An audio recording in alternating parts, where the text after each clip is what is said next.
O tom, že univerzitný život nie je len o učení, sa mohli presvedčiť študenti Lekárskej fakulty Univerzity Pavla Jozefa Šafárika v Košiciach.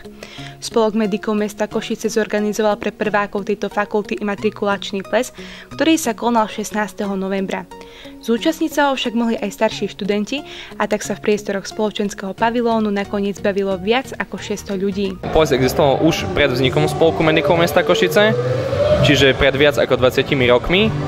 A na základe tejto tradície sme sa rozhodli ples zorganizovať aj tento rok, pretože je veľmi dôležité prijať nových prvákov do rodiny medikov.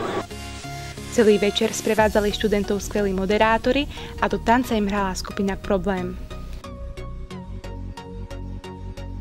Počas plesu sa bolo možné občerstviť pri bufetových stoloch, ktoré boli plné rôznych pochúťok. O umelecký zážitok sa postaral zábavný program.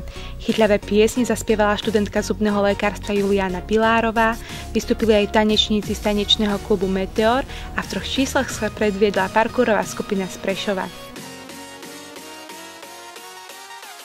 Tak zdravíme teda univerzitnú televíziu. A sme vlastne freerunový parkourový tím, sme akrobatická skupina, dá sa to takto definovať. Vrcholným bodom plesu bola slávnostná imatrikulácia.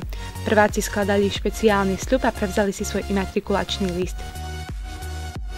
Spestrením večera bola súťaž o kráľa a kráľovnú plesu, ktorí boli o polnoci korunovaní. Ešte som hovoril, že už akože sa veľmi teším na tom bolu, že nech už toto prejde. A teraz povedali a naozaj som prekvapený z toho. Pre mňa to je v podstate jeden z posledných plesov, čiže určite sa zabávam, určite. Nechýbala ani tombola plné lákavých cien a značnú pozornosť venovali študenti obľúbenej fotostene.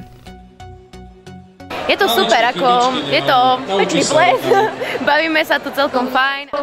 A je tu super zábava, super tombola, super jedlo, všetko je super. O super atmosfére svedčilo aj to, že študenti sa zabávali do skorých ranných hodín.